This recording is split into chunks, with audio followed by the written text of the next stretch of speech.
Was born to be a fighter, had these dreams and desires. I would be something better, energy, got a fire in my soul to keep burning. A pain that keep hurting, a curse is emerging. Feel the thirst, keep on working, I won't stop, I won't quit. To the top of this shit, I get lost in the work. Sweat dripping, not a bitch, I get mad, I get pissed. I get after this shit, hit the gas, feel the grip. Adrenaline, never miss, I'm not patient, but I've learned to embrace it. Cause I've been working, I've been waiting, never complacent. Cause I'm so close, I can taste it. Wanted away from everything I've been chasing. I'm honest, and I promise that I got this. I'm launching, all I've wanted has been exhausting. I'll teach you how to harness, control the conscious. You got this, yeah you got this, you gotta want it. Life ain't fair, I'm just gonna win over the best man. I will not stop, I will prepare. To get to the top, and it must be rare. Got 'em like, hey, I will not stop, I am prepared. To get to the top, then it must be rare. You got one shot, life ain't fair. Are you gonna win or will you play scared? I will not stop, I am prepared. To get to the top, then you must be rare. Got 'em like, I will not stop, I am prepared. To get to the top, then you must be rare. Yeah, watch out, I'm fighting hard for the crown. Yeah, no doubt, I'll be the best pound for pound. I'm obsessed with winning, this is my house. So watch out, I'm coming to the top. I vow, yeah, I'm addicted to winning. If that's a sin, I'll be sinning. I'm disciplined when I'm in it, and this is just the beginning. The money, yeah, I'll be printing while helping others make millions. See, I'm not selfish, no villain, but still I'm making the killing. I'm here for greatness, you can't lock me into cages. Deserve to be on stages, I will be the greatest. Do it yourself, I made it. DIY from the basement, I'll take my life into my own hands. My own plan, yeah, I got a backbone. Designing my own program, I'll mentor the next wave of the bravest. So don't be late, I'm about to make changes. Life ain't fair, are you gonna win or will you play scared? I will not stop, I am prepared. To get to the top, yeah, you must be rare. Got 'em like, I will not stop, I am prepared. To get to the top, yeah, you must be rare. You got one shot, life ain't fair. Are you gonna win or will you play scared? I will not stop, I am prepared. To get to the top, yeah, you must be rare. Got 'em like, I will not stop, I am prepared. To get to the top, yeah, you must be rare. Oh, man. Dude, I love that intro so fucking much. It's so fucking sick, dude. It's going to hurt to retire it in about 4 months. Ooh.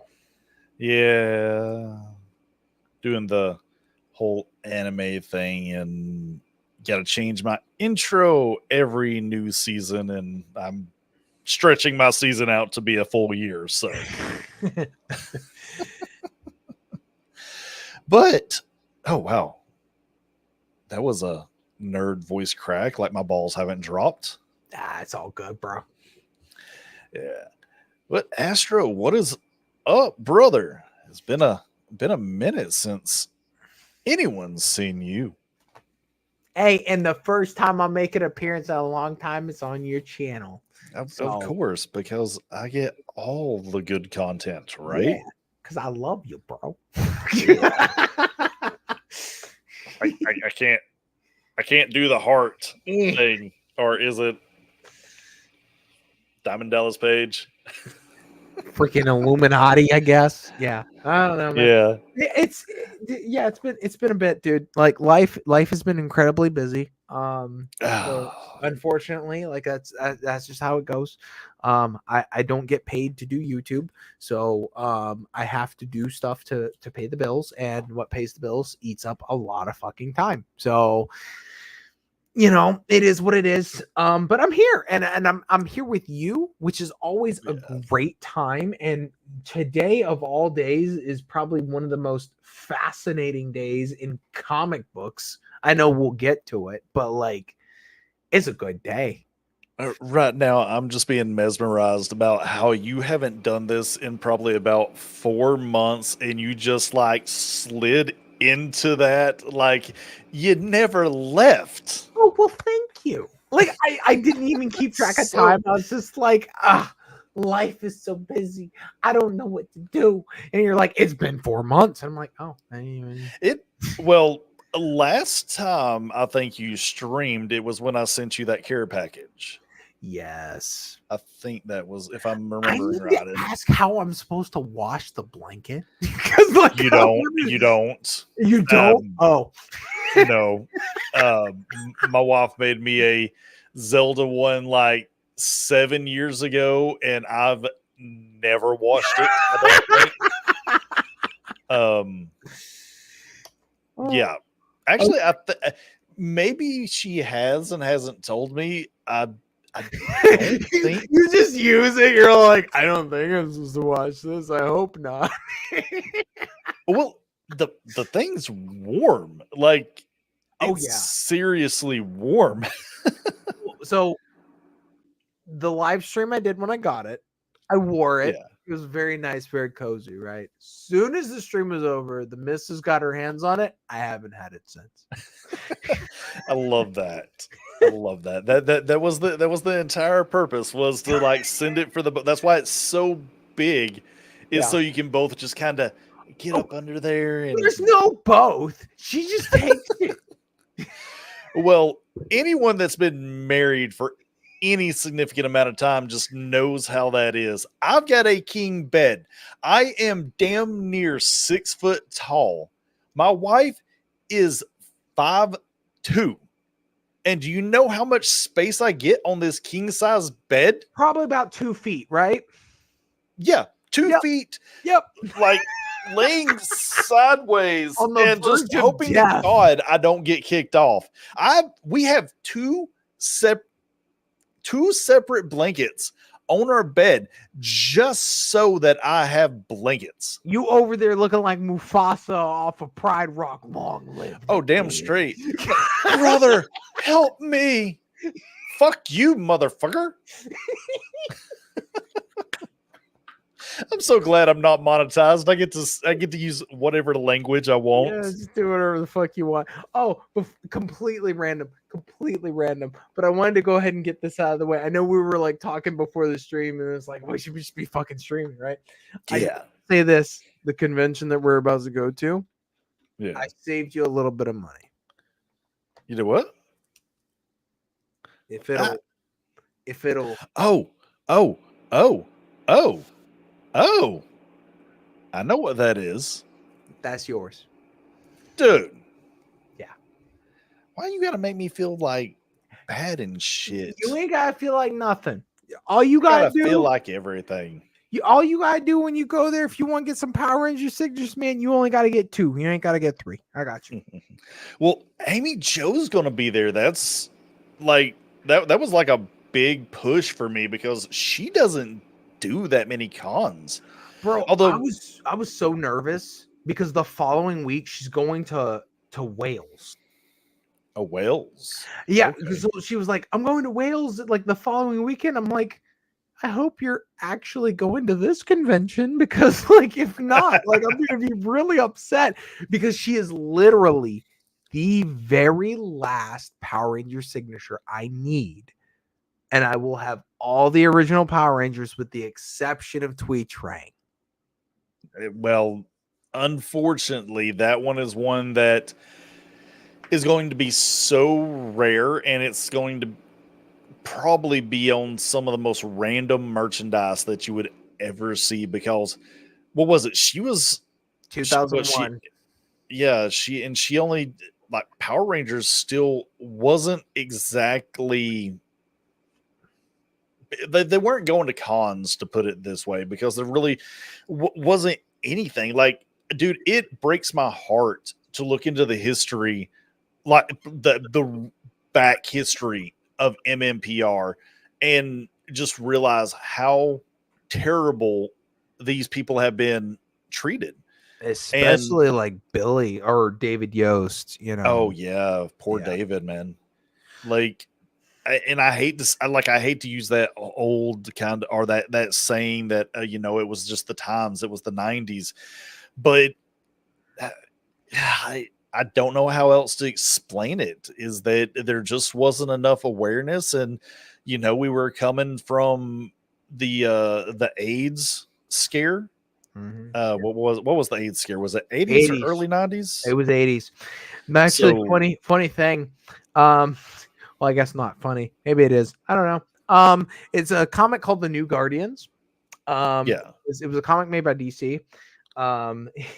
It featured Snowflame, the first ever cocaine powered supervillain. I got a copy. Awesome. I found it for $1 and it's going for like 20. But basically it was a propaganda comic, more or less. And it was done in the 80s. It was done as a PSA against drugs, but it was also done as a PSA against like homosexuals. And so Sexuality. It's AIDS was like prevalent in the comic, and that was a thing of the 80s. wow. Which that carries over into the 90s, which is when Power Rangers was a thing. So unfortunately David just had a really rough go in the 90s. Yeah. Absolutely. I mean, and that industry too, it's like people get memory wiped, like MIB memory wiped of things that the entertainment Hollywood, the industry, has done and continues to do behind the camera. Yeah. And it's like we hear all these stories and it never gets any better. No. It's baffling. But when I would almost say that the people that curate our entertainment are probably more powerful than most politicians out there, because we let them into our homes on the daily. Oh yeah. And we just accept whatever they're saying, wrapped up and packaged in these stories that, as long as it's entertaining, it seeps into our brain and gets us to kind of believe and do whatever the hell they want us to do. Yeah, which I mean, if you want to think about it, I don't know how controversial you want this live stream to be, but the newest season of The Boys has been pretty freaking interesting in light of recent real life events. Yeah, I've got to catch up on that. Like, I was actually enjoying the new season after being kind of like, I binged I binged the last 2 seasons, and then I also binged what was it? Generation V, which I actually felt. Oh yeah, that's what I was about to say. I think Generation V was better than the actual Boys. Like, I thought it was hilarious, especially the girl that can shrink and grow.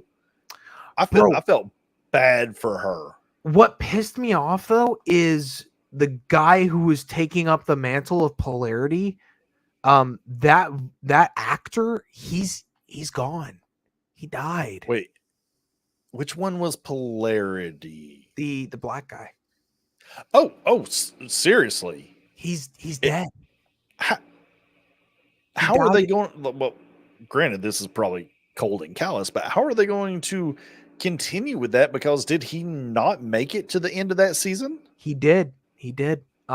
And I was so upset about it because I saw him the first time I saw him was actually in Sabrina, which I absolutely hated Sabrina, but he was one of the best parts of Sabrina. And then when I was watching Gen V, I loved him in Gen V. He was a fantastic actor, bright future ahead. He died at the age of 27, got in a motorcycle accident. Oh man, I hate that.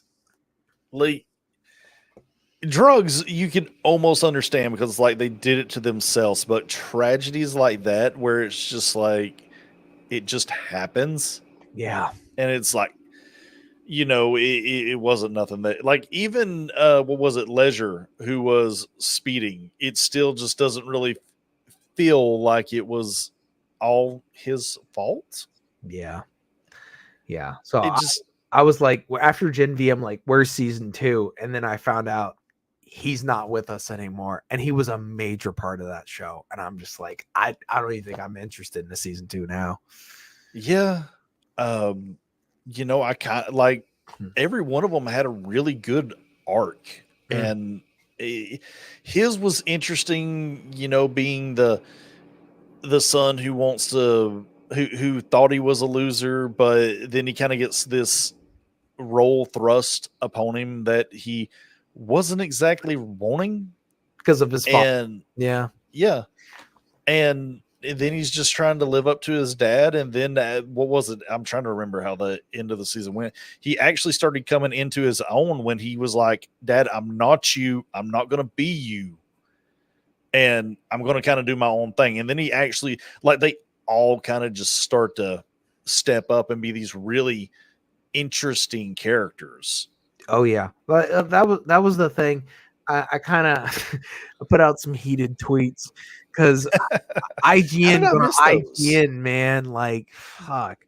IGN gave the finale of season 4 of The Boys a 4 out of 10, and I'm like, did we watch the same episode?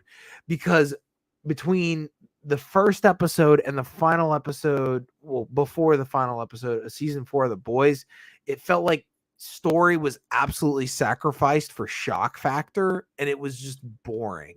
I didn't find it interesting. I found it gross. I didn't like it. And then they get to the final episode where they're trying to really set up season 5, and it almost felt like a return to season 1, which I really liked season 1.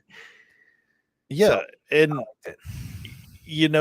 I know a lot of people were complaining about Firecracker in the beginning. Yeah. Which I didn't really keep up with it after the initial 3 episodes aired, and nobody else apparently was talking too much about it. But I wasn't exactly in with Firecracker until I want to say middle or end of the 3rd episode, where they tie it back to Starfire, and they just really knock Starfire off of her pedestal. Oh, Starlight, yeah.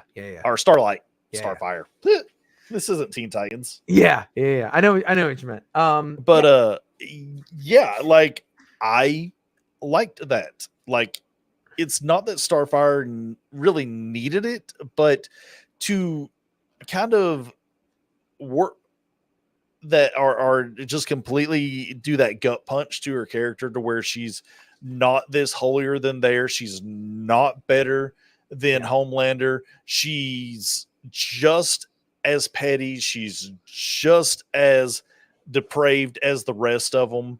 And it was almost like a Batman Joker moment. Like, she created her own villain. Yeah. So I would say, if you're semi interested in The Boys after the 3rd episode, just keep watching. It's not great. I can't say that the whole season, in its entirety is a good season, but what I can say is the finale, I would argue, is almost worth it. Because it kind of goes back to season 1, where instead of just pure shock factor, it's like there's a story here. Butcher is doing what he does, Huey's doing what he does, and Homelander is doing what he does. And seeing those pieces move, for me, was always the interesting thing.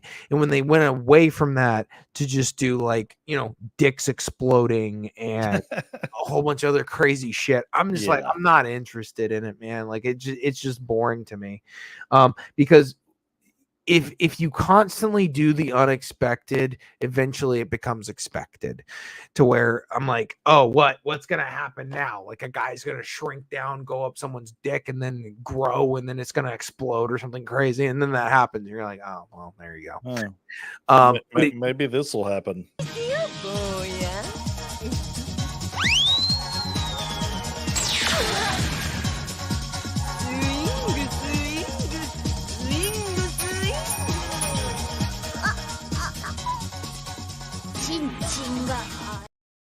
What the fuck was that? Holy shit. So that's from like a one shot, believe it or not, that Akira Toriyama, the creator of Dragon Ball, Yeah, did. If I remember the name of it, it was called Go Go Acreman. Oh. And it's like a demon is going around needing to collect souls, and then the little angel cherub guy is trying to stop him. And if I remember that, how that scene got set up is like the angel's trying to get the demon to give in to his baser instincts, and he didn't realize that he just hired a transgender prostitute. Fuck. Fucking the Kira Toriyama was based. Damn. But yeah, as far as the boys goes, man, like if you've seen Gen V, you got to finish watching season 4 because the finale actually connects with Gen V. That's good. I mean, I would like Gen V is actually what got me back into wanting to watch the boys, because I was kind of done. I was like, I don't care about this new season coming up. And then that cliffhanger at the end of Gen V was like, I want to know more. The finale of season 4 will give you a bit more. Yeah. But I am ready for the boys to just really be done. Yep. Mainly because I'm tired of people talking about the boys. I've thought it's been a mid show for a while. Like season 1 was good, but then season 2, like you said, it was just it so much gets sacrificed for what they set up to just have kind of gore and sex jokes that I was just like, can we be done with this already? I'm good. Without getting too political, from what I heard, season 5, which is the final season, won't come out till 2026. If I had to guess, part of that could be because the current trajectory of the story that they're telling is very deeply rooted in today's political discourse. And in light of recent events, they may have to restructure their storylines because shit's getting a little too real. It's when reality catches up with fiction and surpasses it. They're like, well, maybe. I mean, I'm not a political channel. I really try to leave that stuff for others to talk about. It really is more about the entertainment to me, but at the same time, there are some things that you can't ignore, and the almost assassination of former, I think is the correct term to use, former President Trump. I know some people use just president or even future presidents. Well, I mean, for a fact, he was at one point in time president, so I'm fine with the term former president. I am too. I think it works better, but at the same time, I don't remember how other past presidents have been like talked about. I don't know why it's escaping me. Like I know, like when there's multiple presidents in a room together, and when we have the current president in a room together, they will use the past tense, or they'll use the presidential number that they were. Like Trump was 45. Yeah. So they'll use the number, which actually, now that I'm saying that actually sounds a lot more better to use. 45th president. The 45th president Trump was current political Republican nominee. Well, he was almost assassinated, which is severely fucked up, regardless of how you look at it, regardless of what you think about him. That's I hate something like that. It feels like the people that are still on the fringe, or on the edge of where they're at on the political spectrum, they are still there. But the ones that were kind of more to the left of that are not as far out. Like almost Destiny.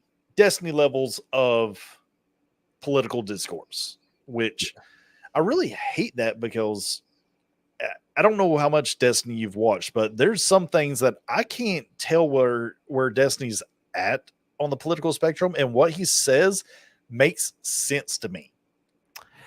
Yeah, well, as far as the boys goes, um, like it's just kind of like reeling it back. Yeah, definitely, because I'll go on about this for a little bit. Yeah, I'm just that's saying fine. it It's was a fine. fucked up situation, and real life will mimic entertainment at some point. Yeah, it happens. Reality is influenced by art and vice versa. It'll Yeah. it'll happen at some point. And so I know that Eric Kripke, who's the guy who oversees the boys, is very left leaning.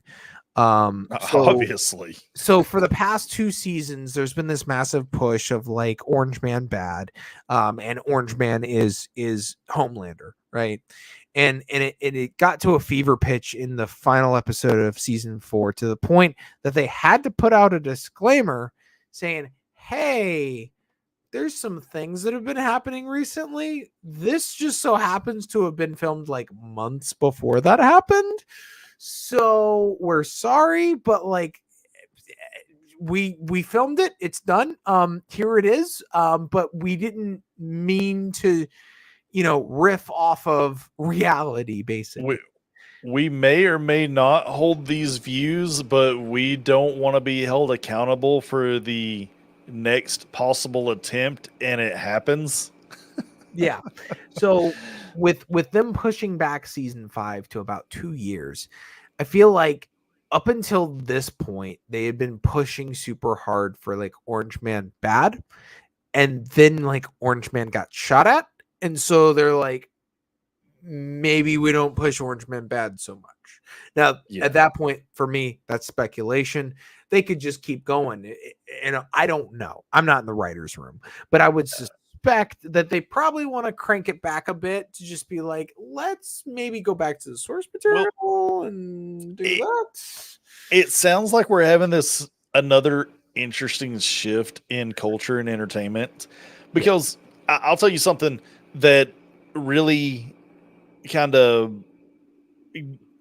bubble like a light went off in my head when it happened.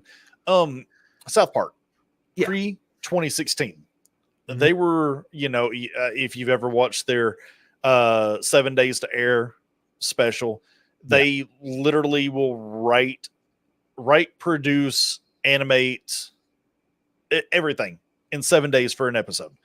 And what they were doing pre 2016 was they were leaning very heavily in public discourse. Like, they were no longer kind of taking say a story that happened maybe months ago or whatever and creating a show off of it.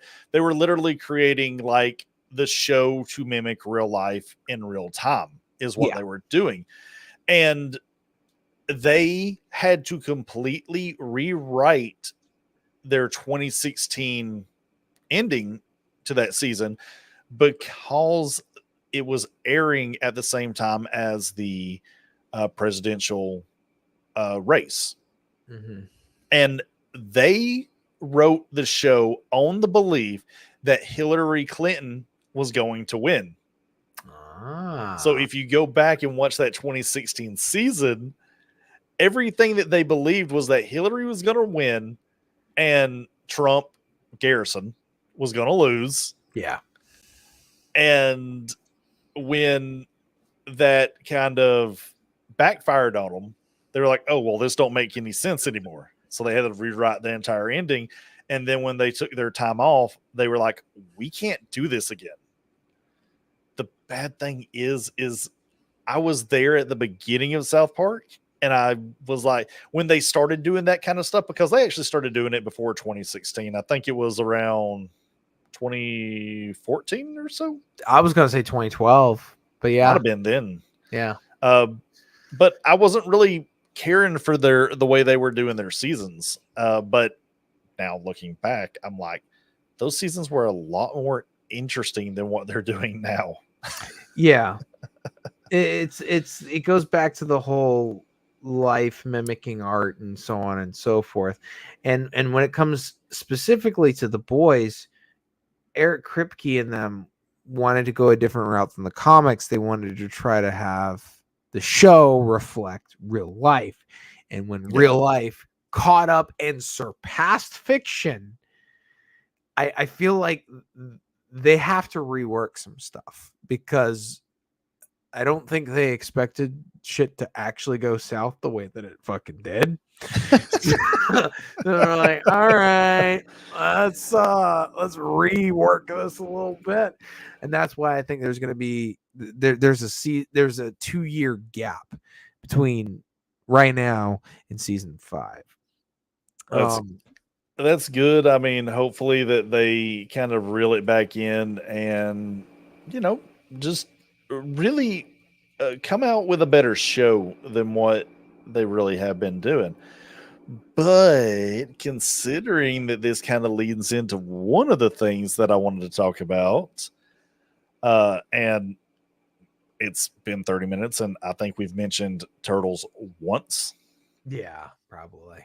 But there was a lot to talk about with the boys. Yes. Let's talk about Black April.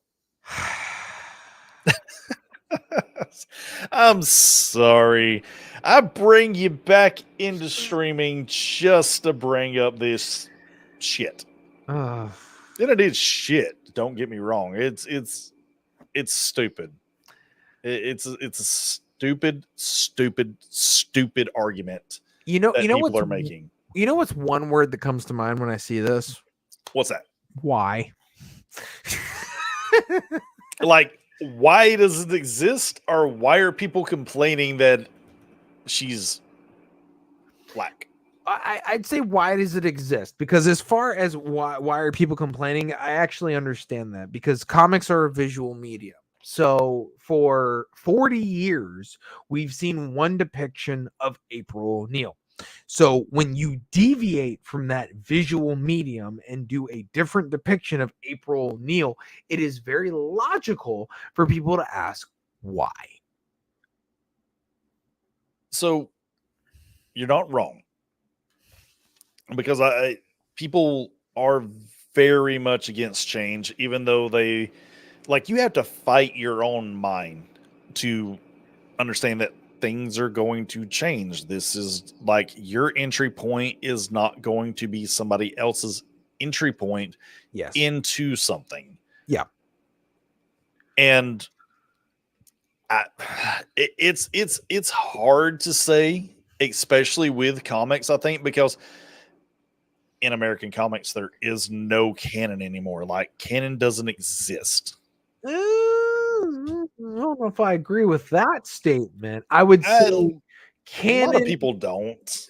Canon has the potential of being either overwritten or altered. I could agree to that, but I don't necessarily say that canon doesn't exist.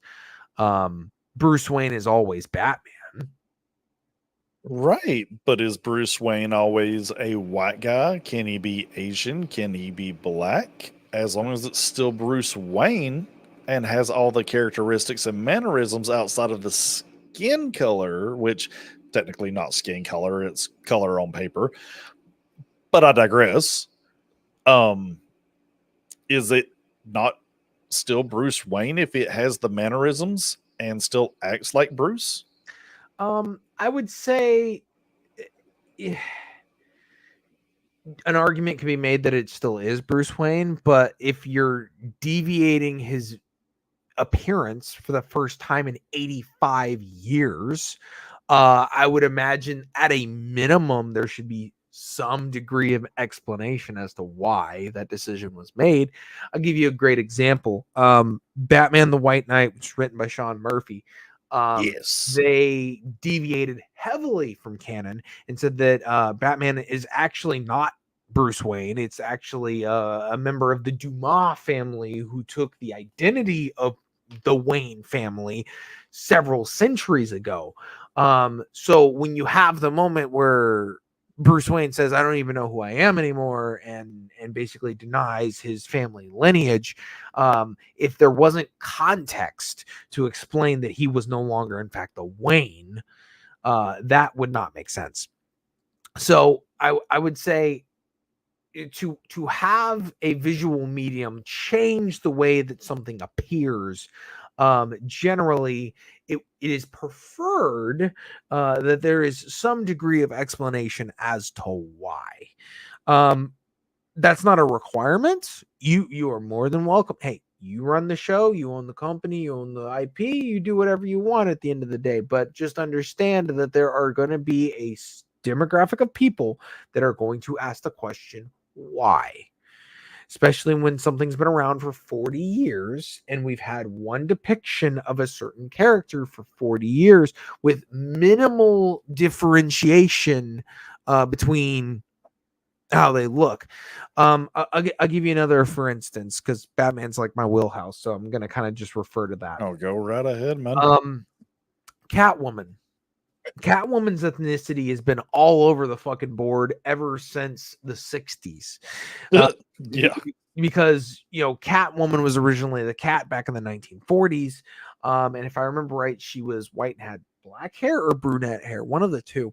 Then you go fast forward to 66, Adam West Batman, and then you have Julie Newmar who plays Catwoman.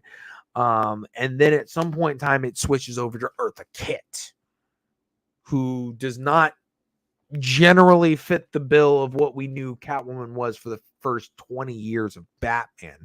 Fast forward several decades later, you have Michelle Pfeiffer as Catwoman in Batman 89. Oh, actually, no, it's not 89, it's Batman Returns. Sorry. Fast forward to the early 2000s, you have Halle Berry. Then you go to the Dark Knight trilogy of Anne Hathaway, and then you go to the Batman in 2022 by Matt Reeves, and you have Zoe Kravitz. So Catwoman's ethnicity has been kind of all over the fucking place ever since the 60s. So this is something I've kind of been in deep thought about, is like, as far as Catwoman's ethnicity in both animated and live action depictions moving forward, for me it's not a huge thing for me to see her as either white or like Italian or Asian or black or whatever, because I've seen her in so many different depictions in visual medium that like I'm kind of okay with whatever, as long as she acts the part, right? So Right. it kind of opens up the discussion of that happened in the 60s. Is this our moment in the 60s where April O'Neil kind of becomes this sort of ambiguous visual depiction of how she looks? Like is like 20, 40, 60 years down the road, are we really not going to give a fuck about how April O'Neil looks? Yeah. I mean, I I feel that we're already, or we should be there. I think people make more of a big deal out of her being not what they remember, because and what most people remember is the 87 cartoon, which had a white red-headed April depicted. Yeah. And a lot of people misunderstand that. And I know, like, the bad thing is that I've even read excerpts of a biography of Eastman and Laird that they don't understand where White April came from, because it just kind of happened. Right. Because April was named after, I think, was it either Eastman's wife or Laird's wife? I want to at say the time. Eastman's. Yeah. Yeah. So it was named after her. And we've never actually had a good depiction of April, because April was actually the way she was first introduced was she was not a sidekick to Baxter Stockman, but a research assistant to Baxter Stockman. Yeah. And she was actually the one that created the Mousers. Okay. And she found out that Baxter was using them to break into banks, and so she got pissed and ran away. But from the excerpts that I have read, like they thought that she was, or they always seen her as Asian. Okay. But the picture that everybody uses and the one that I've used myself is, her being in a perm, but god dang, everybody in the 80s had a perm. Black, white, Asian, everyone had a perm. Yeah, So having a perm didn't dictate your race at that point. Like everyone had. no, I mean the Jerry curl, the perm was just it was a look that everybody had. Yeah. And so I personally, is the cartoon 87 April my entry point to April? Yes. Yes, it is. But we have now had, I would say, almost say more Black April than we've had White April, because they've been putting her more into renditions of the TMNT universe than they have been putting White April into it. And at the end of the day, it really doesn't matter how she looks as long as we are getting an entertaining character. I could agree to that to a certain point. I feel like when you're doing an animated depiction, or in this case it's drawn, right? Yeah, for now. It's like I'd love to see an actual animation, and I didn't even mention where she's coming from in the where she's going to fall in the Turtles universe. Yeah. But like it's different when you have actors or actresses in this regard that are depicting the characters, because you could make the argument of like, oh, this was the best person for the job or whatever, right? Like, and then you can kind of have a little bit more leeway with how they look in comparison to how you're used to seeing them. But when you're drawing them and you're like, this is how this character is going to look, it is like a conscientious decision. And so I think it's perfectly normal for people to ask why. It is, but I also think, I think in today's climate, people do need to catch themselves, because we're at a point now that everything's seen as political. Like I've heard every time Black April gets brought up, it's like, oh, they're doing it to spread the message. And I'm like, dude, shut the fuck up. Well, what message? You know the message. The everything's got to be diverse. Everything's got to be DEI infused. Yeah, I understand, but like, just because it appears that way does not mean that it is. Like a good example would be like Arcane. I always like going back to Arcane. So I'm ready for season 2. They just Oh, put the I trailer hope they out don't like fuck it last up. week. I really hope they don't fuck it up. But in Arcane, you had a lesbian couple in it. It's like, is that DEI or is that just them telling a good story that happens to involve people that check boxes? So at what point do you draw the line? Because I think diversity, if it's done organically, there's nothing wrong with it. If it's forced, I don't think there's a problem with asking the question why, but I wouldn't jump to conclusions and saying it's done for DEI purposes solely.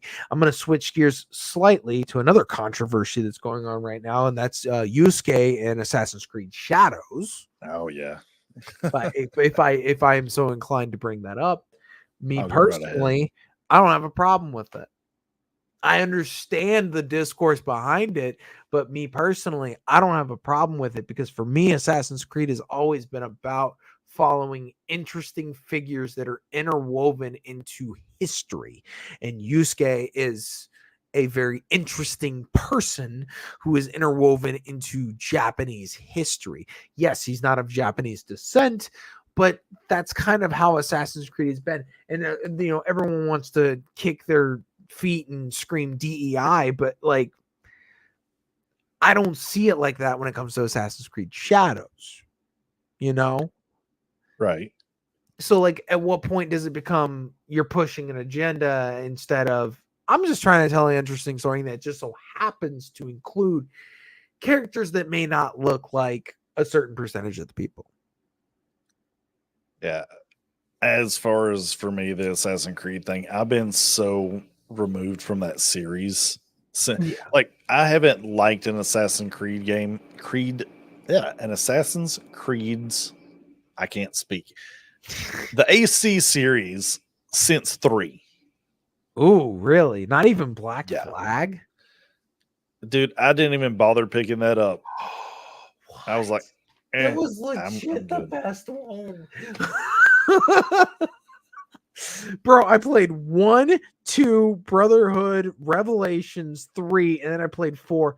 I'm like, oh, 4 is the Dude, best. I can only run through a city so many times, climb so many buildings, jump into so many haystacks before I'm just like, quit repackaging the same motherfucking game. I'm sick of this shit. Bro, 4 had naval combat. Come on. I'm good. Hey, if you're good with it, you're good with it. I'm just saying 4 was the last good one, and that was Plus, on top of, okay, I'm done talking about Black April. There's nothing wrong with her. She looks freaking hot. And, I probably shouldn't say that because she's being depicted as a 16-year-old in this. Hey, Which she looks doesn't. better than she did in Mutant Mayhem. That's the key thing. Yeah, Mutant Mayhem was tragic. Yeah. That's what you get with Seth Rogen. God. But let me go back to what I was saying. If you buy a Ubisoft game after 2016, you get what you deserve. Because they were broken before that. They can't put out a game that doesn't have some kind of broken bullshit in the game. They do not put quality into it. They do not care about the customer. Their whole idea is to create they have the Activision model. Oh, they want to create a franchise. Yeah. And figure out a way to just reskin it every year, because that's exactly what Activision did with Tony Hawk Pro Skater. That's why it died. That's why several other games that Activision had died, because they just would reskin it every year. Everybody's trying to be Madden. They can't be Madden, because you know why they can't be freaking Madden? Because they don't have the built-in audience that Madden has. Well, also, Madden really doesn't make. I mean, it makes a lot of money. Don't get me wrong, but you know what made a fuck ton of money this year? That's like sports ball related. FIFA? No, college football 25. That's right, because that's supposed to be like some kind of new actual game, even though it's still just the football. Guess who bought it brand new? Who? Oh, you.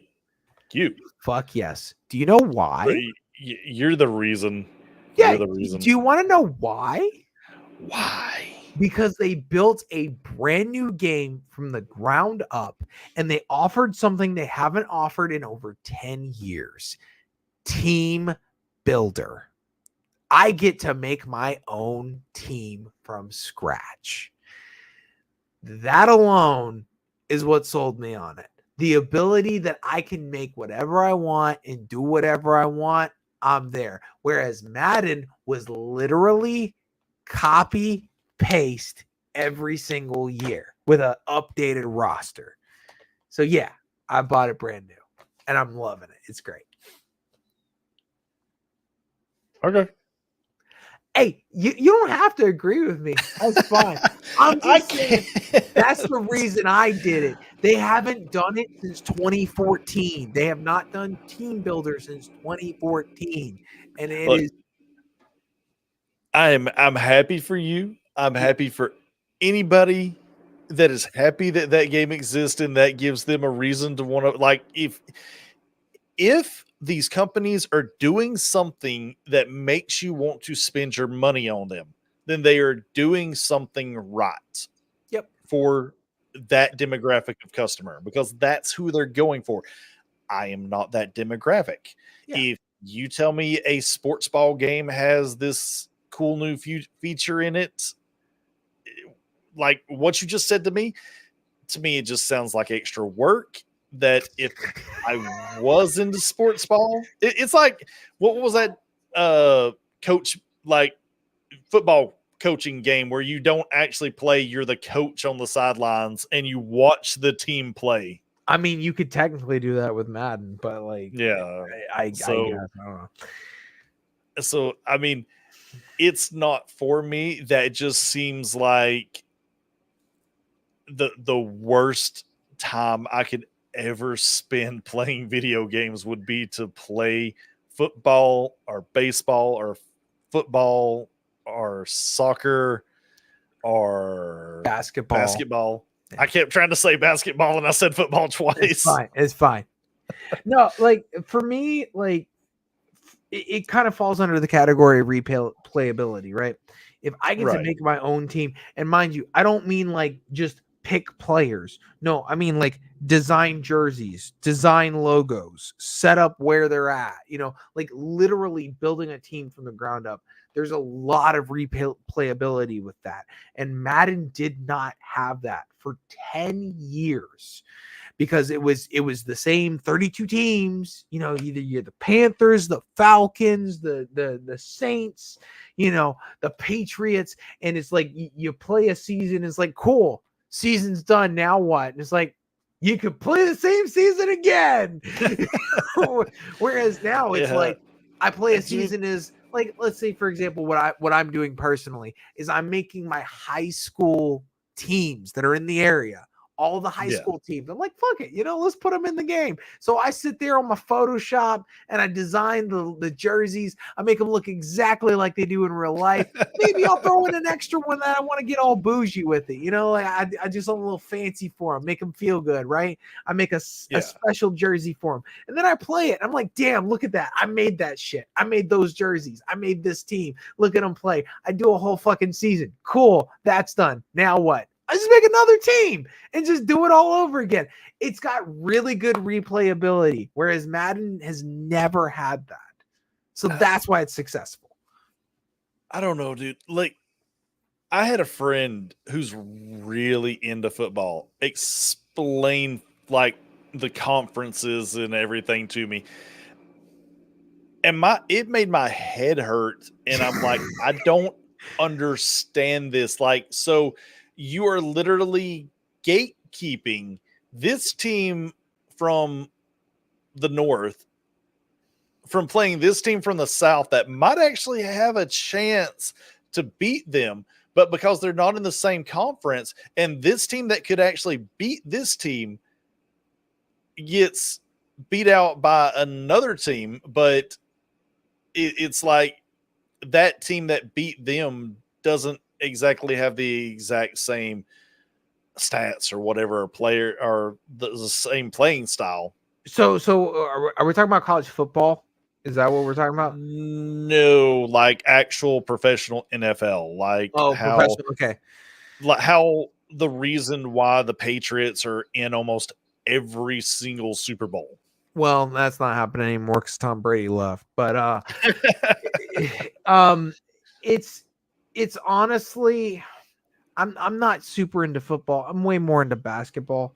But it's just a way of, instead of teams playing like freaking everyone and traveling all over the damn place, it's kind of like stepping stones. It's like, okay, you're the best in this division, so you're gonna play the best in that division, and then we'll see, who's the best of this half of the divisions. And that's kind of what the Super Bowl is like the best of this half of this division versus the best of this half of this division. And they play against each other and see who's the best. It's right.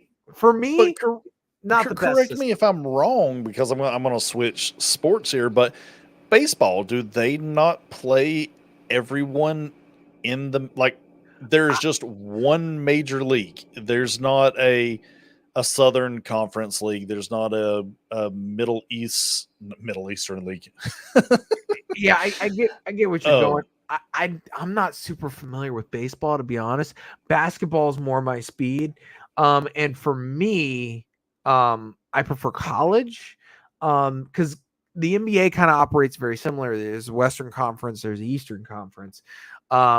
Whereas I like college because what they do in college is they look at the entire year, they see what your record looks like, whether that be you won a bunch of games, but you didn't, win your conference title or whatever. And they pick, I think now it's not 64. I want to say it's like 68 teams.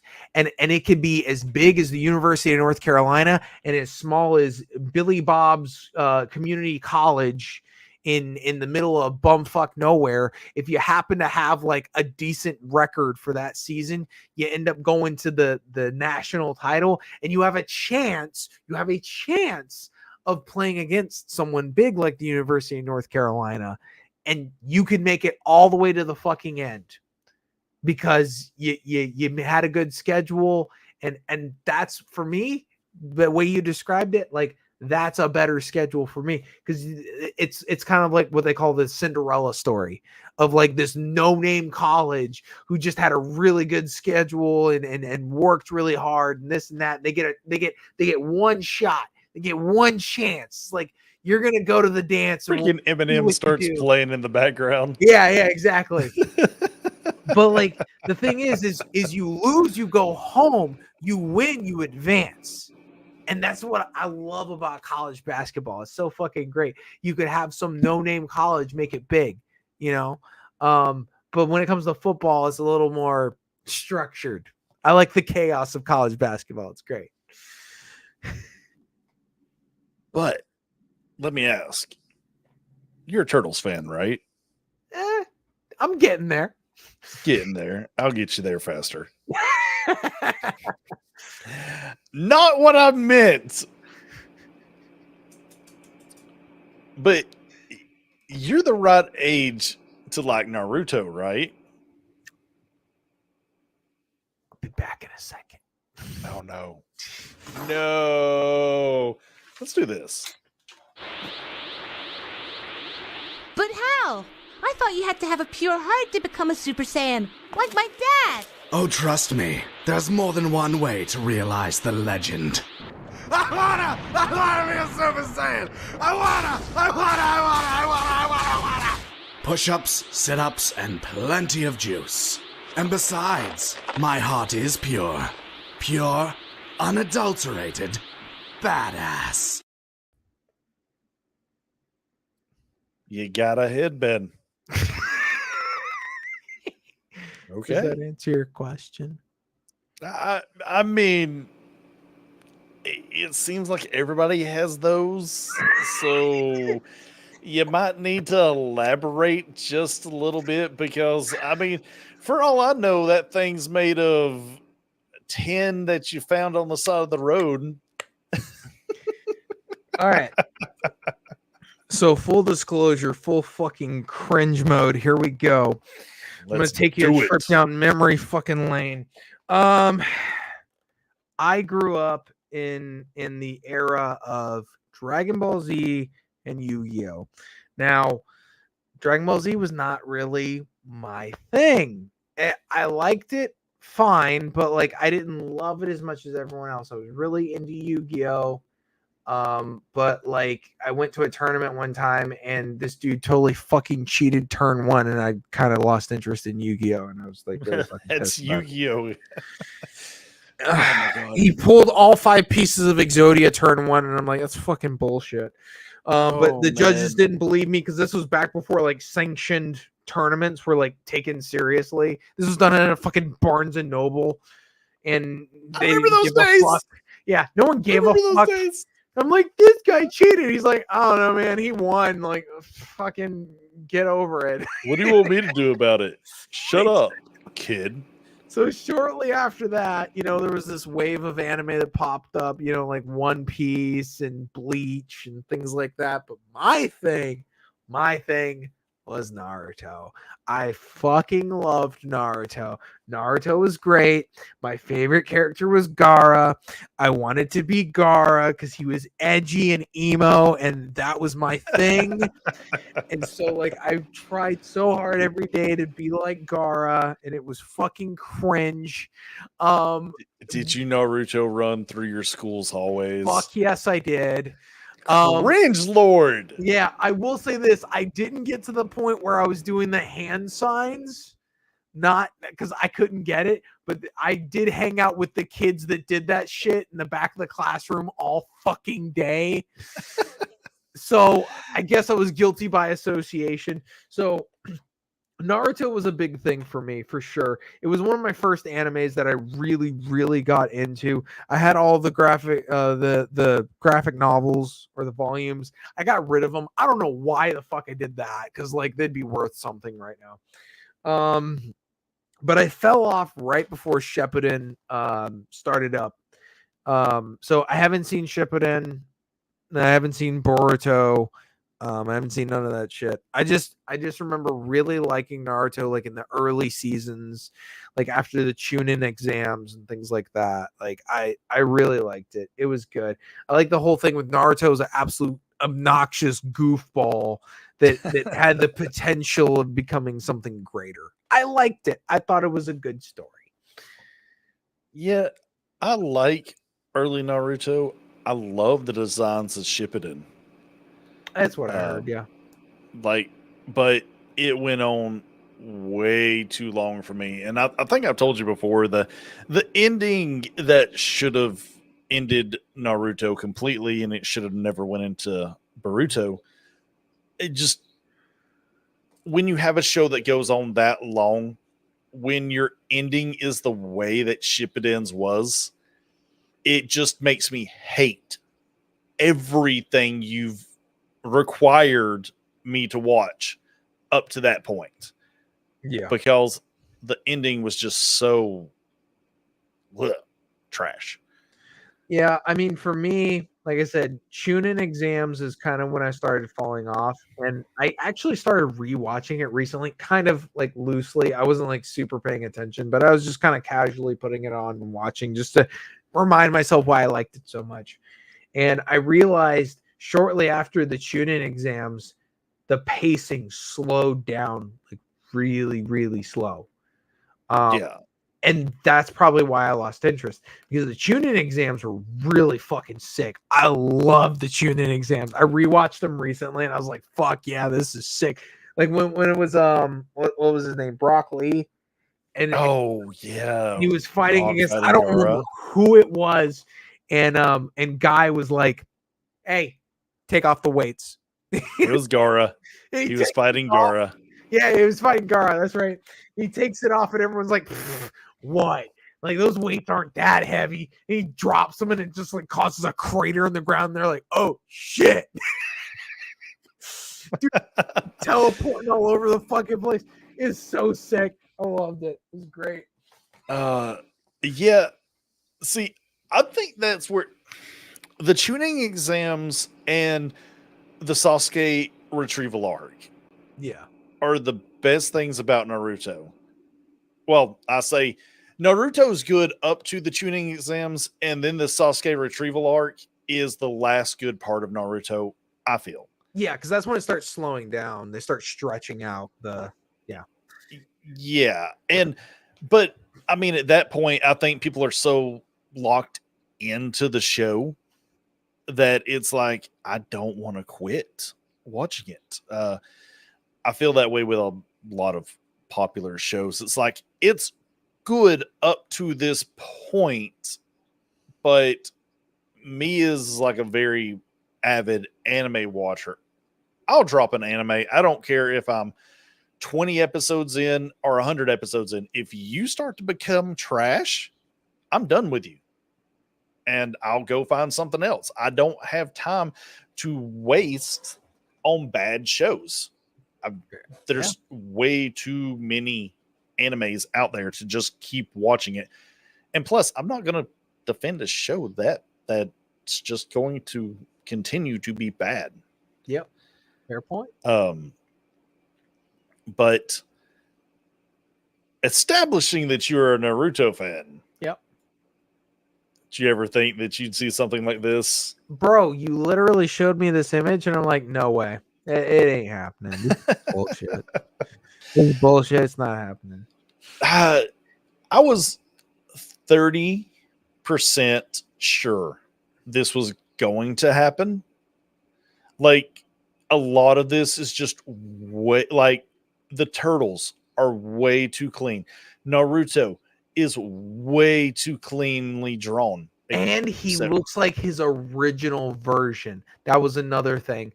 I was like, if they were to do this crossover, it'd be like Boruto. It wouldn't be Naruto. But they threw it way back, you know? Oh yeah.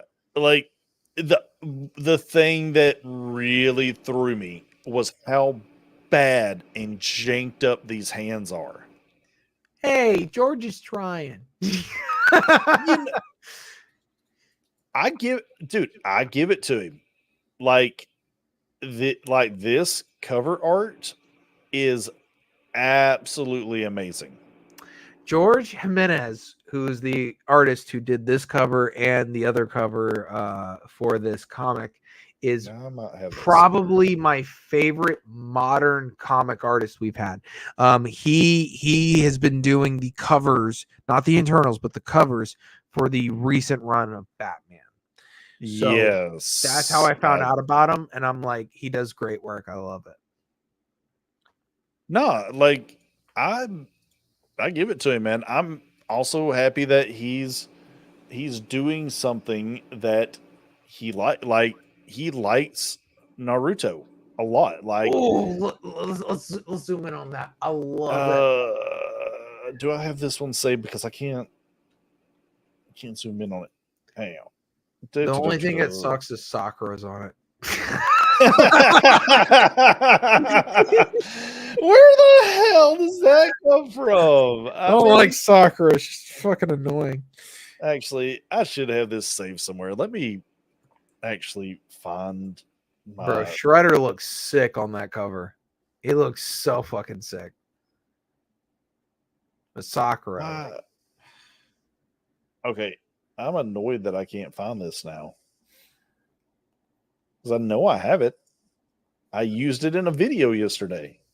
You're supposed to be a professional. What's happening? Professional my ass. Let me just do this. Save as. I love that I can just take whatever I want and use it however I feel like, because that's just that's a thing, right? Oh yeah. Are you on League of Comic Book Geeks? Is that where you're at? Yeah. No, I'm actually on the IGN article. I was gonna say I was using. Go to League of Comic Book Geeks. They'll have the covers on there. Yeah, but they're difficult to navigate for me. Sometimes, yeah, I can see that. Because I don't feel their site runs that great, but I love the intuitiveness that you get with being able to keep up with your comics. Oh yes, because I'm able to keep up with my Batman comics on the fly with that. So whenever we go to con next weekend, I got the list. And if there's dollar comics, man, I'm gonna rip through that shit. And I got a list. Yeah, that's what I was saying, man. I've got to go through my stuff. I have to make sure that I'm not getting doubles of things. Like, I'm less interested in getting certain covers and more interested in actually just getting the Completing runs. the run. Yeah. so that way I know that I have them, and then the covers will come later. The upgrading to better quality will come later. Jesus Christ, why is this not working? I don't know. I don't know either. This is insanely annoying for me. Let me see. Oh, okay. Finally, I find it when I'm not looking for it. Oh yeah, of course. No, don't save MS Paint. There it is. I was about to say I was about to have it set up if you didn't get it. There it is. Bah. Not bad. Professionals at work. Oh my god. I love everything about this cover. Yep, it's sick. I love it. It's so good. Except for Sakura. Shredder looks really freaking good. Like really good. He does, but I don't think he's going to be the big bad in this though. Watch it be oh god, my brain.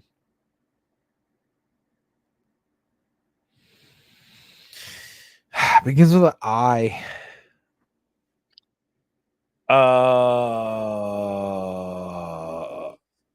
Oh my god, I know who you're talking about, but I'm drawing a blank right now.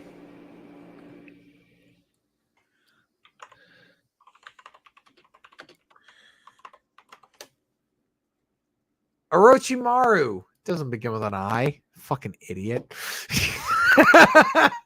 Orochimaru is Yes. probably going to be the bad.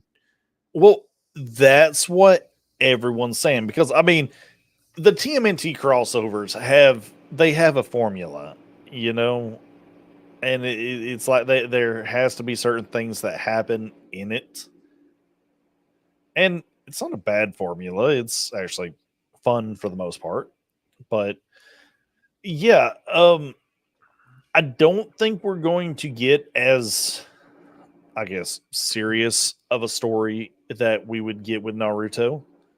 It's probably going to be a little more campy, if I had to, if I say so myself. But yeah, like everyone's predicting that Orochimaru is going to be the villain that they fight Yeah. in this on the Naruto side. And because Baxter Stockman has already been mentioned, that would actually, like, I give that idea more credence, because Baxter Stockman, who deals with like the mutagen and the mutants and everything, it would make more sense for him and Orochimaru to team up. Although the foot has been mentioned, I don't know. Right now, I don't know where Shredder's going to play into this, but he almost has to, I would think. Yeah. Yeah, especially since he's on the freaking cover right there. Like he has to tie in at some point. Yeah. What if they instead of going to Orochimaru, what if they just do like the Akatsuki? Ooh, I mean, they were introduced in this time, because even though that the timeline doesn't matter, Tsunade has been mentioned, because that's who April is meeting up with to talk about like mutants and everything like that. So Nice. this is like going to be after Chunin and after Naruto's learned the Rasengan and stuff, and Tsunade's already taken over as the Hokage. Nice. So it is in that later time period, so that way everybody kind of pretty much already has their signature moves. But I don't know. Like I don't know where the story could really go. Although I know I mean, obviously it's going to go somewhere. But I'm just interested in it. I'm just interested to see it. Like I love that the turtles are in the Ombu Black Ops mask. Like it just looks so good. Yeah, I like how like the colors match and everything. Like it's great. Dude, I had to clap back at somebody on X today because they were like, they know those masks are Chinese, right? Dude, did you even watch Naruto? These are the Ombu mask. Like, I didn't even need to read that that's what they were to know what this was.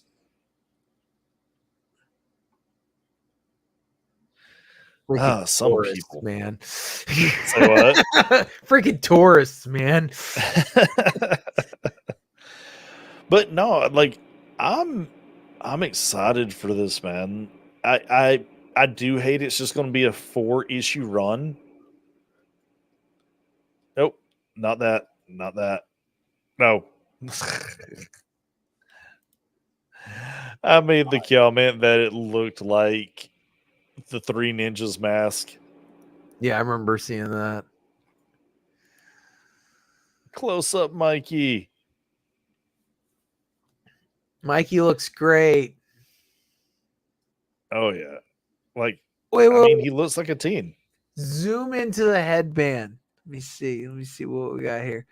That looks different. Oh yeah, they're getting their own Own symbol. village. That's the Yeah. Yamato clan symbol. Looks like a rat tail. So I need to update my headband, is what you're saying. Probably.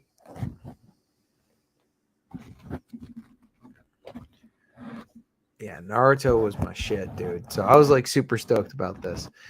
Obviously, I was a little bummed hearing about April, but I like me some Naruto, so I will be picking up issue 1. Speaking of issue 1s, when we started up this stream, I saw a little something on your desk. I actually did have that excerpt that I can pull up. Kevin this was Eastman, that I was one. right.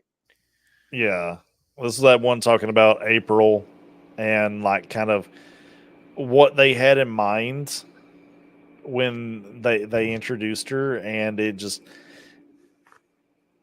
to me, it's so ambiguous that it doesn't matter. It really doesn't matter, like what ethnicity that she is. I understand the discourse. I just stopped giving a fuck. Yeah.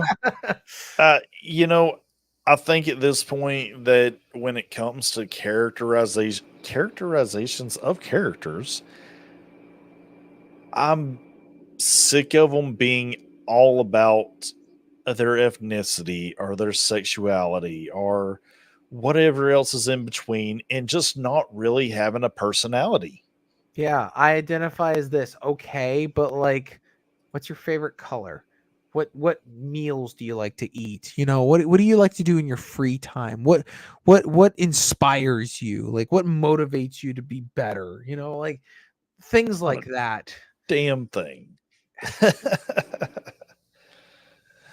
Oh, but you're wanting to see this. Oh, I think I'm gonna get my copy tomorrow. I think. Have Oh you read it man, yet? there's so much good stuff. I've got to get. I know one thing that I do got to get. I got to get the 40th anniversary one. I have that ordered. Actually, I might have that in my pull box, and I just didn't get it because, like I said, I got 5 issues of #1 today. Look at you. You call it ballin', but it's really not. It is. I would It's. I would definitely recommend getting at least one of those slabbed because it's an issue 1. It's turtles. It's going to be the Eastman cover. Actually, I don't like the Eastman cover. Actually, I'll go get the ones that I have. Okay. It looks like I'm running the show now. What am I gonna do? Let me fix my hair first and foremost. It looks like I look like a freaking dork.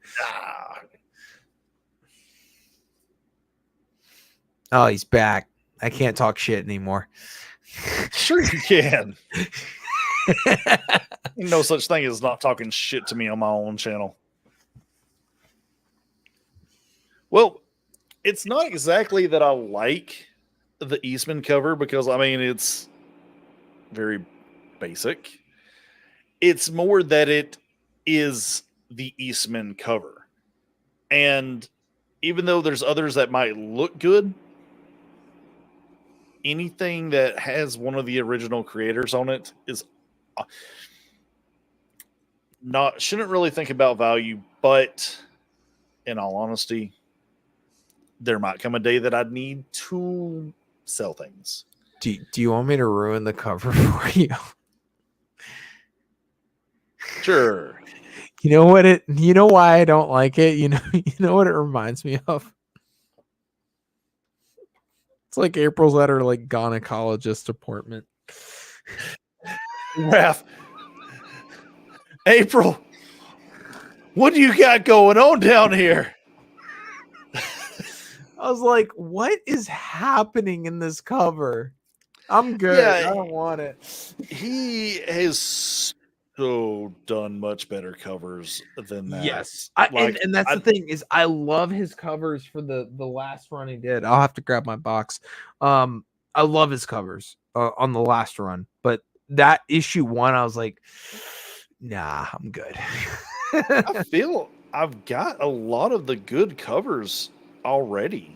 I think the only one that I'm missing that I would really want to get is this one by Jolie Jones. It's basically the only reason I would want it is because that's how it got announced, or that's how this whole reboot got announced, is with that particular art. And the Danny Earls covers look really fucking nice.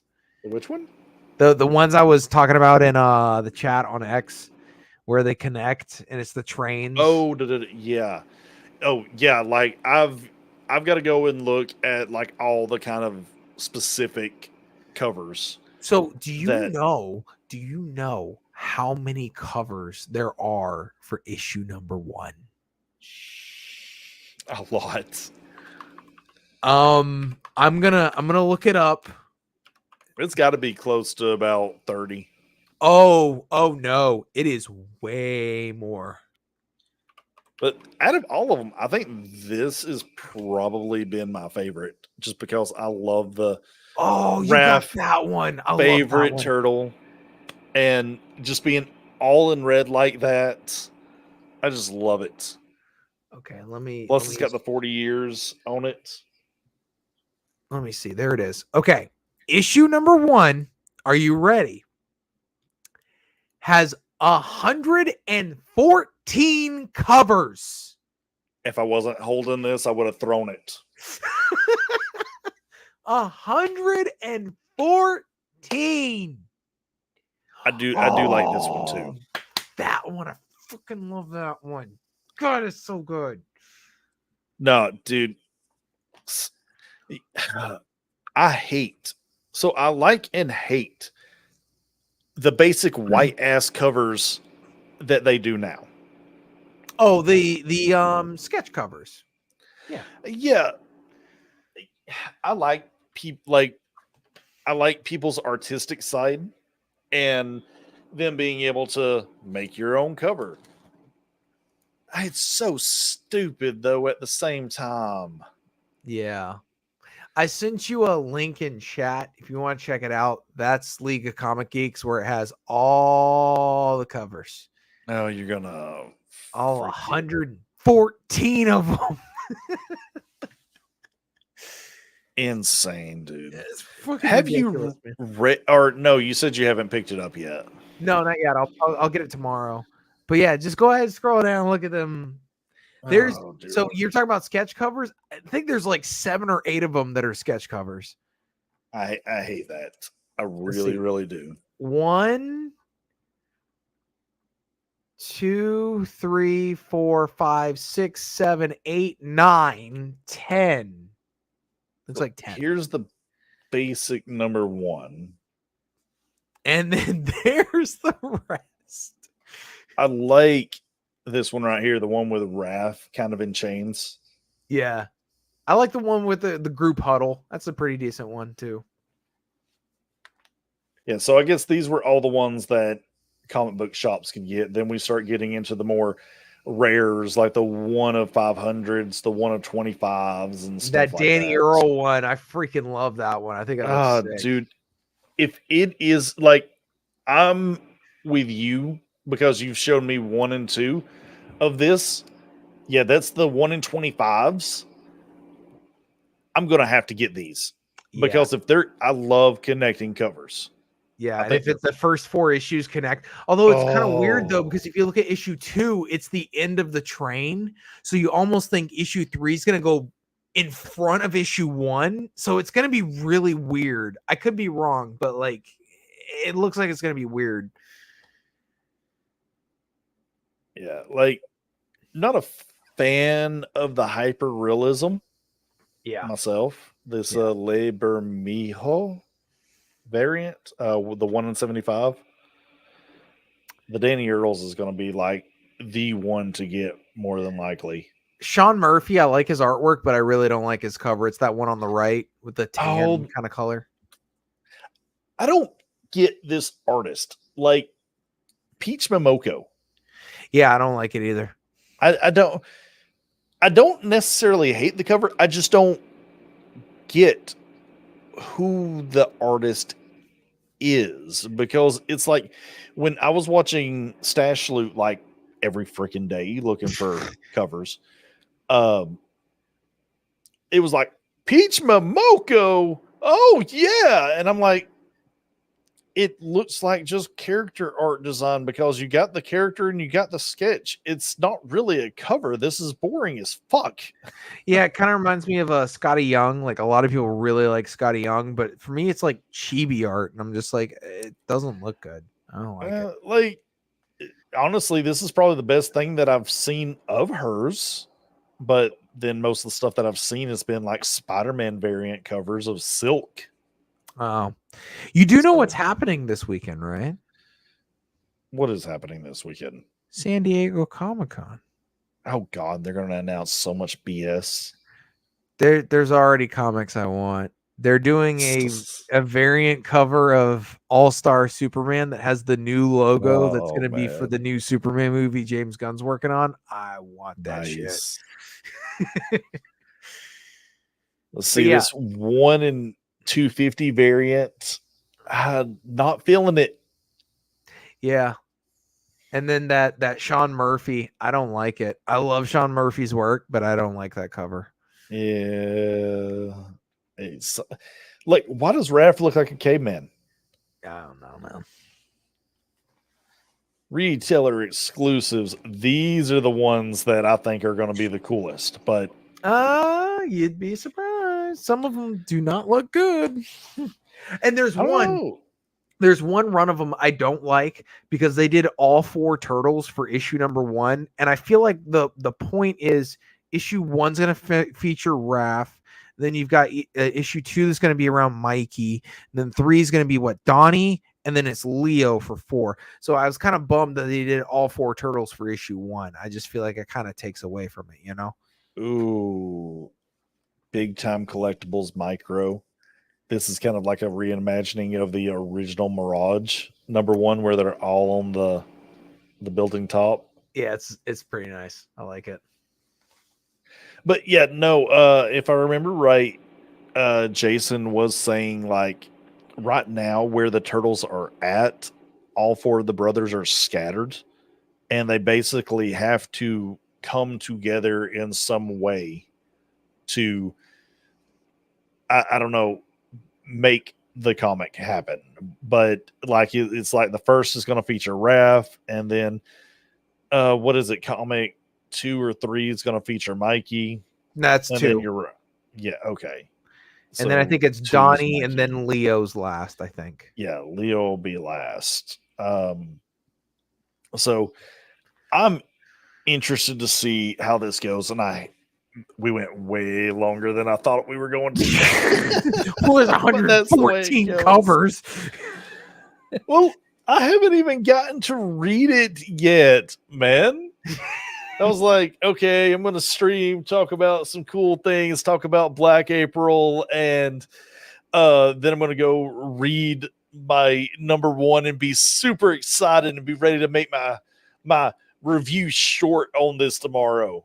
Fucking no, I've still got to read the shit, and I'm not taking it to work to read. Fuck that. And here I am, just like taking you down back alleys and like, oh, let's talk about The Boys. Oh fuck no, The Boys talk was great. Oh man, this is like that reimagining of that one Shredder's cover where he's got all the headbands. I love that fucking cover, dude. And then you got like an homage. So they've got a few homages. So there's one that kind of reminds me of Bohemian Rhapsody. And it's got that homage. Then you've got the there's a Ultimate Spider-Man first appearance of Miles Morales homage. Then you have a Purple Rain homage. There's actually dude, look at these connecting covers. Okay, yeah. So those are the 4 I'm talking about. They look decent, but I'm just bummed that they did all 4 turtles for issue 1. I think they should have just done Raph, you know? Yeah, that would have made way more sense. Yeah. Let's see. Oh yeah, there's the Purple Rain homage, the far right. Oh, that one right there with the Raph on the bike. Yep. And then the left of it is the first appearance of Miles Morales. That's Ultimate Fallout. Ultimate Spider-Man. Yeah, that's Miles Morales homage. Yeah. Oh man, 114, bro. Hey, I like that one. It's about the 4th one over. It says TMNT, and it's got all 4 of the turtles. Go down. Oh, this one right here. Go down. Emerald City Comics. Yeah. I was gonna say I like that too. That's a nice cover. But I mean, I was talking to a guy about this today that Turtles, unlike most modern comic book franchises, does not get rebooted all that often. We get a bunch of these side stories like Turtles and Naruto, but there hasn't been a reboot of Turtles since IDW took it over in 2012. And it's the 40th anniversary, so this is a big fucking deal. Oh, dude. Yeah, like anyone in the know, like I can just see. And again, I'm going back to price. I shouldn't collect for price, but at the same time, it feels really good to have a collection that is valuable. Oh yeah. Now, like if you like it and it happens to be valuable, that's a different story. If you're chasing something solely for value and you don't give a fuck about it, that's a different thing, you know. But you like Turtles. I know you love Turtles, and this is a wonderful opportunity to get in on an issue 1 at a low price. Oh yeah. You know. Oh, dude, the Midtown Comics covers. Oh, the Japanese ones. Yeah. These are my chase covers. Yeah. These are my chases. I was waiting for you to get to that one. I knew you'd like it. Let me ask this. Do you prefer the one with the English title or the Japanese title? I like the April in the English title. To me, she's a little more seductive. Like that little peekaboo of black right there for her chesticles. Just great. But the lettering, the yellow, it really throws me off. Especially since it looks like they just axed this, because this title with the Japanese on it is here as well, just not being blocked by the Teenage Mutant Ninja Turtles. And like I said, I like the black on this April, kind of just being a little more seductive than this one where it's just like, hey, they're here. Me But personally, I like the Japanese one, like the all Japanese one better. It just seems more cohesive. Whereas it the one does. on the left is, you got it in Japanese and then you have it in English. That's just me. Yeah, it's way more clean, it's way more cohesive. It's not as offensive to the eyes to look at. Like I said, the putting the Teenage Mutant Ninja Turtles in this big of lettering and in these colors, it just it don't look right. Yeah. Like, I follow the guy on X who was drawing this. Like, I was watching him as this cover was evolving, and I was tweeting at him every time he posted something new. I think. Oh wow. Yeah. And I was like, dude, I need that cover. I need that on a poster. I need it on a shirt. And yeah, I actually have it as my call screen right now. Oh, nice. The black and white version. Nice. But yeah, like, these are my chase covers. If we go to con next weekend and there's somebody that has this, if I can get it for a reasonable price, actually, I don't care which one it is, I will get one of them, if not both. Yeah. Do it, man. Oh, I love that cover on the far right. The silhouette. I freaking love that. Oh, this one? Yeah. Yeah. Now, I was complaining about like sketch covers and stuff, but something about this, just plain green with the Teenage Mutant Ninja Turtles on it. Yeah. I don't know why, but it looks good. Yep. And then you got a few more sketch covers down there. It seems lazy to me. I Like, get the sketch covers really seem to me like they do these for the completionist people. Like, we're gonna get your money. Yeah. Well, I mean, I have an opportunity to meet Eastman in November. I mean, I could always just grab one and say, "Hey, doodle something for me." Oh, why'd you have to bring that up? Now I'm like, oh, I could have one of a kind, 5-minute Eastman art that nobody else has. Yep. Oh, check this out. The terrible Eastman Virgin variant. Yeah. I just Why? don't get the like I know I got like super inappropriate with the way I was viewing it, but like tell me what else it's supposed to be. Like I don't get it. It has to be something within the book that would make it make sense. Yeah. So, but why is Killer Croc on here? It's Or Leatherhead. Fucking getting my Batman and Turtles villains mixed up. Yeah, is a Leatherhead. And this is Tyler Kirkham. He does the battle damage stuff. I have I think you have like a Lord Draken battle damage that he did. I do. I have the white one. Yep. Not the kind of grayed out one. Yeah. Ooh, I love these. What is it? Oh, San Diego Comic-Con exclusives. So that means tomorrow is actually the beginning of San Diego Comic-Con. So that means you'll probably start seeing them on eBay tomorrow. If not tonight. That's a possibility depending on hold on, let me see. Let me see when SDCC starts. No, it starts tomorrow. Unless they're like a vendor. They shouldn't be getting it today.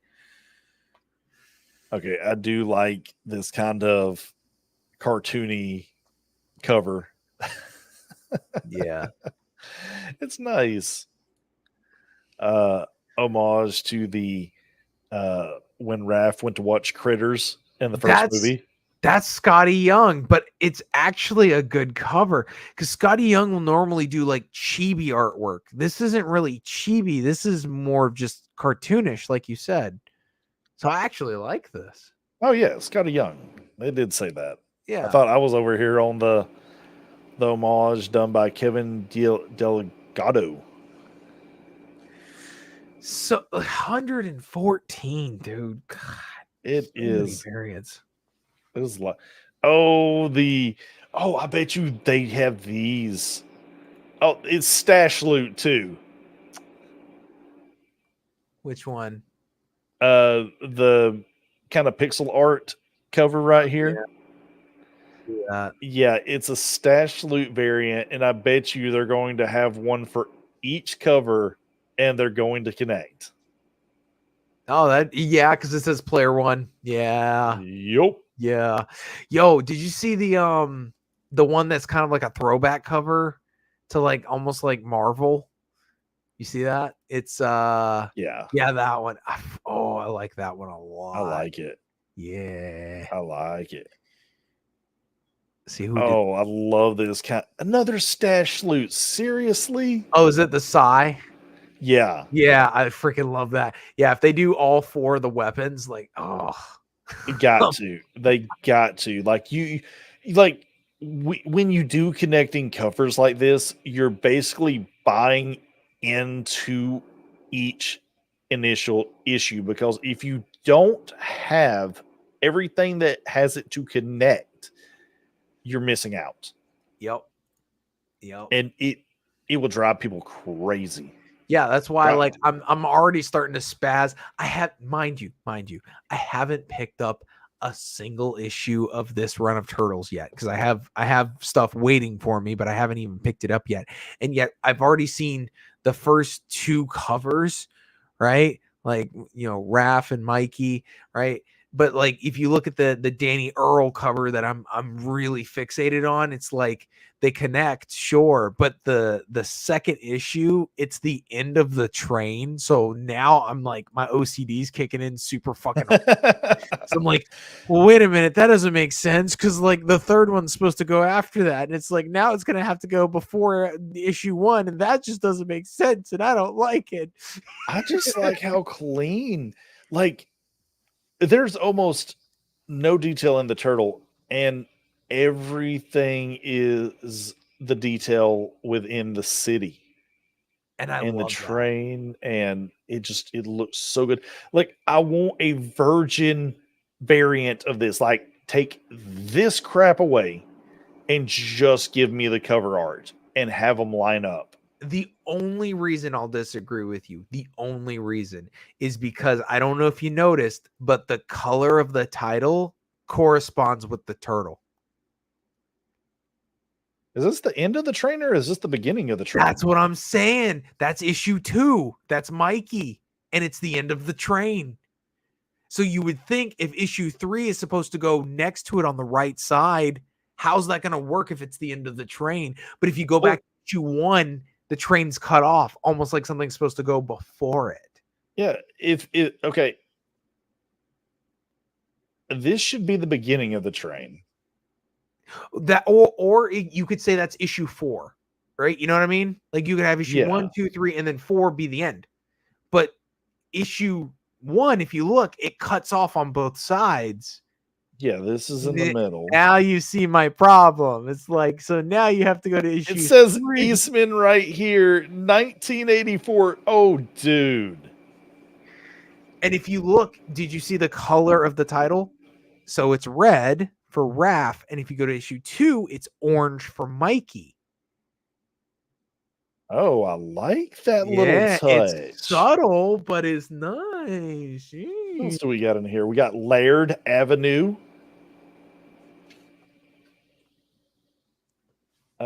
Danny Earl. Oh, that's where he put his name in. He put it on the sign. I love these covers. I love these covers. It's like I love when artists, like, when they do things like this, they sign their names, but it's in such a subtle way that it blends with the art. Yeah. It's not just random, like, oh, here's my art, look at my name. Yeah. Dude, no. Fuck your name. Let the art speak for itself. So yeah, my OCD's kind of kicking up because it's like you would think that the next issue would follow the train, but it looks like that's the end of the train with issue 2. But if you go back to issue 1, both sides are cut off, almost like something's supposed to go before it. But Oh, suck it! I know there's more issue 3s out already. yeah, but I'm waiting for the Danny Earl because I think they said that there is a Danny Earl cover coming out, but it hasn't been revealed yet. And so help me, if it is a cover that connects, that happens to be like position wise before episode 1, I'm gonna fucking lose it. I'm gonna be so like, it doesn't. That's not how counting works. It doesn't go 4, 3, 1, 2. No, it's not how that works. I don't like it. They just like fucking with people. I don't like it. Love it. Like, I love it, dude. I'm excited. I'm excited for this year in Turtles. I'm excited for Con next weekend. Like, I don't think I've been this excited since I was a little kid. And like I was telling a buddy of mine, like it takes a lot because I'm pushing damn near 40 now.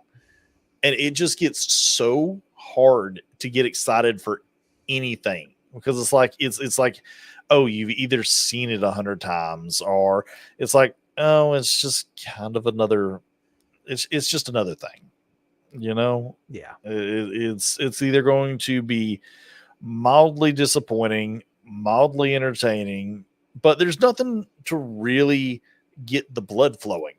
You know what I mean? Yeah, I get you. And like the lead up to this comic, I've told him, I was like, I haven't been so excited for something in such a long time. It is a weird feeling. Like, I feel like I'm 7-8 years old again.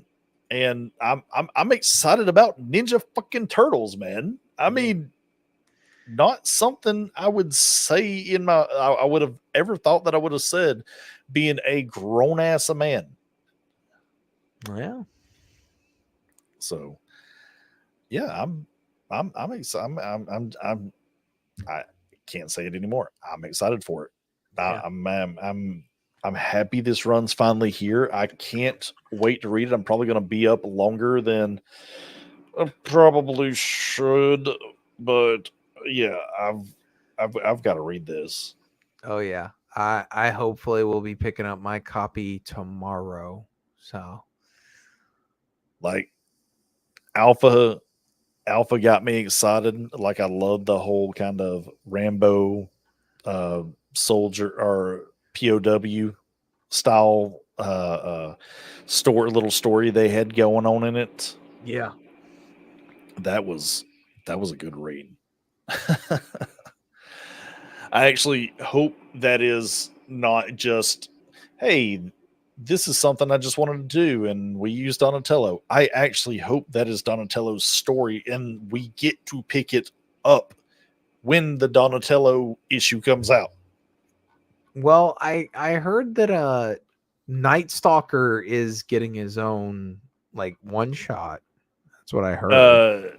Full on comic, actually. Shit. Yeah, actually, Night Watcher is another one that I would pick up because not only is that going to be an issue 1, but the only other time you have seen Night Watcher was the 07 movie. That is where he was introduced, was in that movie. He has never been in a comic. So he's getting introduced in a number 1 comic. Damn. So you know how, like, again, I keep bringing up price, but it's like if you don't pick it up now, it will just skyrocket and you will either have to wait for a reprint, a collection, or something, or you'll have to read it online. Yeah. Or you're going to have to be paying a premium. It's just how it goes. And I don't want anyone to pay a premium. Like, it's good to have them, but to me, if someone is a collector that is just like, I just want it to say that I have it. Make them pay the premium. If you are a fan and you just want to read it, and then at some point, like down the line, you're like, either I'm not into this anymore, or, you know, I need a couple bucks to either feed my new hobby, or I need to get something that makes a little more sense because this doesn't mean as much to me as that does. Use it for that. I mean, why not pay $5 today and make 500 later on? Yeah, there's a difference between collectors and flippers. Yeah, flippers piss me the fuck off. Yeah. Like, I would probably buy 2 copies of it, one to hold and probably not frame, get graded. Yep. There's I think the term we use is a read copy and a keep. Mm-hmm. Like, I don't know what I'm going to do with all these copies of number 1. I think I'm just being overly cautious because I don't know which one people are going to gravitate towards. Yeah, that's always the thing. But generally, if it's an issue 1, it will go up in value just because it's an issue 1. You don't always get issue 1s. Also, we have another issue 1 coming out. I mean, they have a bunch of stuff on the back here, but Mutant Nation, which is, I believe, the continuation of Jenica. Oh yeah, because they did show in I think it was an alpha that like Jenica's not going away. They're just kind of repurposing her. Yeah, because even like I still don't exactly know what to call this because this isn't like a full-on reboot of It's Turtles. A soft reboot. Yeah, because it's actually picking up from issue 18 or 19 of IDW Turtles.